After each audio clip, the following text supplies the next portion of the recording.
द्वारा और जो हमारे यथार्थ हॉस्पिटल के सौजन से ये कार्यक्रम के लिए यथार्थ हॉस्पिटल के मैं देख रहा हूँ बच्चों के लिए प्रसाद भी वो लेकर आए हैं, तो यथार्थ हॉस्पिटल के लिए और RWD जो बहुत चार तालियों से उनका साथ आएंगे। मैं उनका धन्यवाद करूँगा।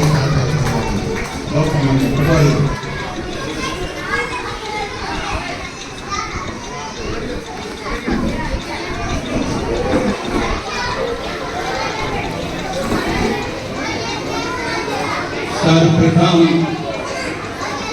परम आदरणीय राष्ट्रीय एकता की प्रतीक हिंदुस्तान की पहचान हमारी आन बान शान राष्ट्रीय ध्वज को नमन करते हुए गौरवान्वित और सम्मानित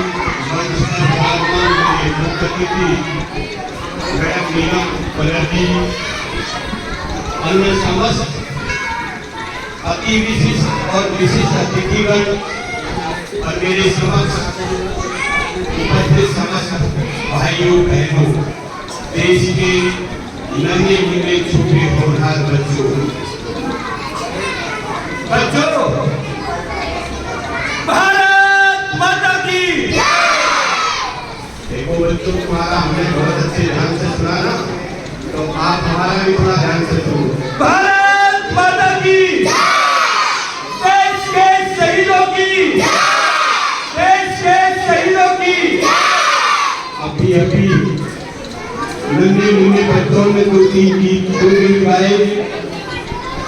वास्तव में देश को आजादी यूं ही नहीं हुई, बड़े बड़े वीर योद्धाओं ने हमारे अपनी जान की बाजी लगाकर इस देश को स्वतंत्र कराया। और देश में वास्तव में बड़ी विभिन्नता है। ये है देश वीर जवानों का, जैसे अभी गीत गा रहे थे। वास्तव में बड़ी विभिन्नता है। हर 100-200 किलोमीटर दूर चलकर कहीं कोई वेशभूषा है, कहीं किसी का बोलने का ढंग अलग है, कोई भाषा अलग है, कहीं वेशभूषा अलग है। इसी में तो लाइन मुझे भी याद आ रही थी, बच्चे गीत को गा रहे थे। कान पान को सब भाषा में सारा देश पढ़ा निराला। संस्कृति से भरपूर हमारी संस्कृति। कान पान को सब भाषा में देखो न देखता, और खान पान को सब भाषा में देखो अनेकता। फिर भी हम हैं एक हमारी, फिर भी हम हैं एक हमारी माता। गिरवर ग्राम नगर जन सेवा, गिरवर ग्राम नगर जन सेवा। रंग अपनाएंगे देश गुजरात बनाएंगे।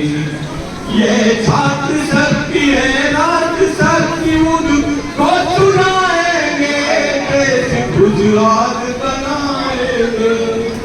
अगर वास्तव में आजादी के मायने अगर राघव जी पूछना हो तो जो आप जिसकी वजह से हम अच्छी निद्रा में सोते थे, जो देश की सीमाओं पर हमारे जो प्रहरी है, जो सुरक्षा कर्मी है, बिना किसी बारिश, हम अभी थोड़ी देर पहले झंडा रोहन के लिए खड़े थे, तो हम डर रहे थे कि बारिश आ जाएगी, जल्दी झंडा रोहन करें, जल्दी करें। लेकिन जो देश का प्रहरी ना बारिश की चिंता करता, ना आंधी की चिंता करता, ना तूफान की चिंता करता, ना बर्फ की चिंता करता। और बर्फ में भी आपने देखा होगा इतना इतना पैर रखता था, फिर भी हमारे देश के लिए क्या यही गीत गाता रहता है कि दिल दिया है जान भी देंगे ये वतन तेरे लिए। और वो है असली हमारे पहले देश के, जिसकी वजह से आज हम सुख और चैन की नींद सुनते हैं।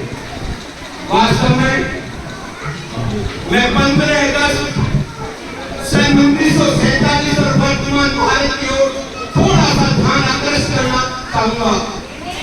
जो देश कभी सोने की चिड़िया कहा जाता था और जिसके बारे में कहा जाता था कि यहाँ दूध की नदियां और नाले बहते हैं, जो देश कभी सोने की चिड़िया कहा जाता था और कहा जाता था कि यहाँ दूध की नदियां और नाले बहते हैं। देश को राजनीतिक रूप से तो आजादी मिल गई, लेकिन अगर आर्थिक रूप से आज भी देखें तो पूरा गुलामी की जंजीरों में चिपके हैं। आज भी करोड़ों लोग भूखे नंगे फुटपाथ पर सोकर अपना जीवन व्यतीत करने को मजबूर है। हमें इनको उबारना होगा। और मैं हमेशा कहता हूँ, हमारे आन बान तिरंगे की तरफ किसी ने आंख उठा करके देखा तो ईद का जवाब पत्थर से देंगे और हम कभी भी इसकी आन बान को छुपने नहीं देंगे। मैं हमेशा एक बात कहता हूँ, बड़े संघर्ष में वीर बलिदानियों ने बड़ा संघर्ष किया। जितनी उनकी गाथा गाई जाए उतनी कम है। हम 4 दिन के अगर गाते हैं तो उनकी गाथाएं पूरी नहीं हो सकती। महात्मा गांधी जी ने तो कहा था, भारत छोड़ो आंदोलन के तहत, हे मेरे साथियों, करो या मरो, तू जाई, परंतु भारत छोड़ो। मुझे भारत आजाद चाहिए। जब देश गुलामी की जंजीरों में जकड़ा हुआ था तो गुलामी से उबरने के लिए जब प्रथम सांस ली होगी स्वतंत्रता में तो कैसा पल, कैसा समय रहा होगा, आपको ताज्जुब होगा। हम तो आज बड़े शर्म से महसूस करके मैं कहता हूँ कि भाई वो लोग हंसते हंसते कूदते देश की स्वतंत्रता के लिए हंसते हंसते फांसी के फंदे को चूम रहे और हम लोग आज उनकी याद में जयंती, राष्ट्रीय पर्व, गणतंत्र दिवस, स्वतंत्रता दिवस मनाने में भी थोड़े संकोच।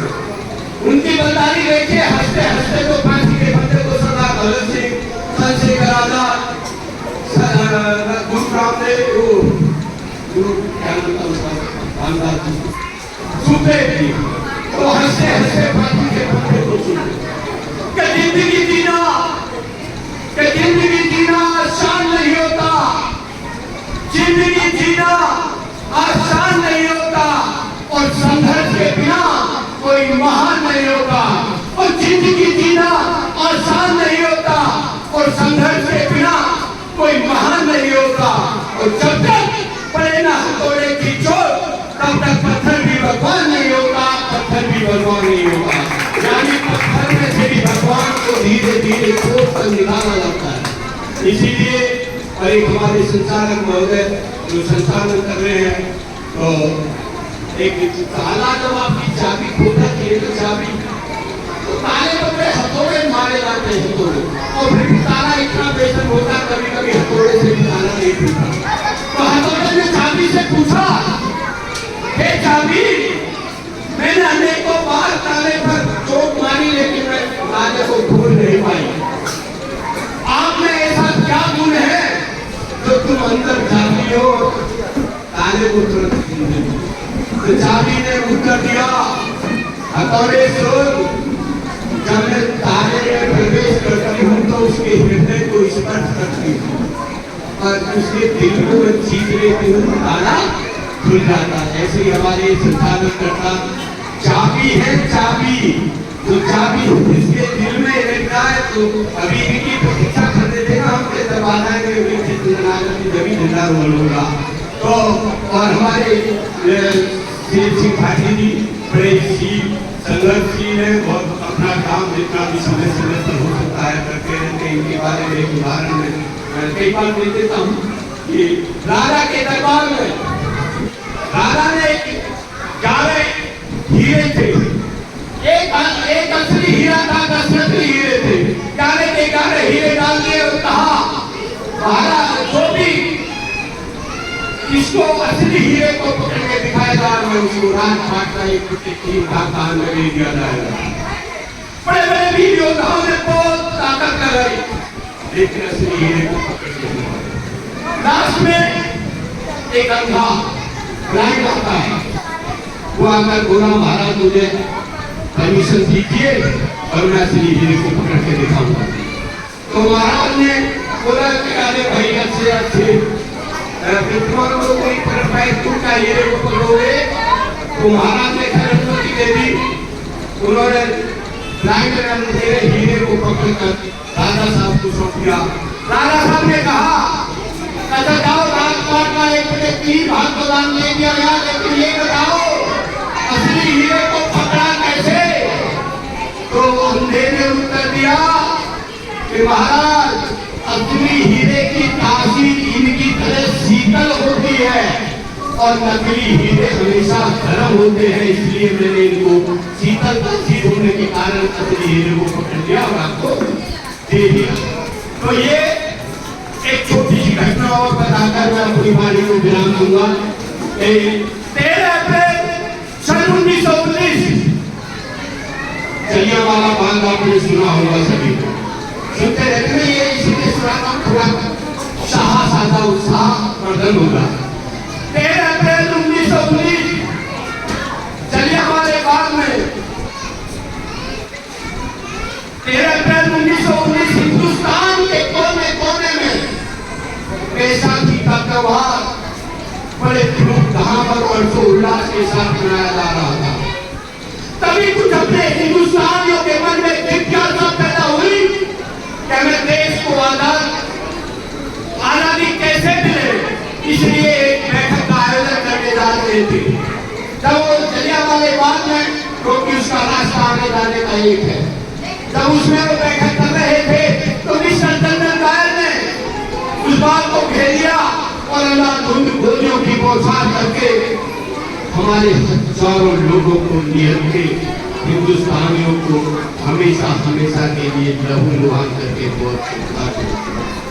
इतना ही नहीं दोस्तों, जब जलियांवाला बाग में बचने का कोई रास्ता नहीं था, हमारे हिंदुस्तानी बचने की जगह तलाश रहे थे, तो वहाँ एक कुआं है, आप लोगों ने देखा एक कुआं है, उसमें जैसी छलांग लगाई कूदकर जान बचाने के लिए, तो दोस्तों 124 लोग हमारे जान बचाने के चक्कर में हमेशा हमेशा के लिए हमसे जुड़ा।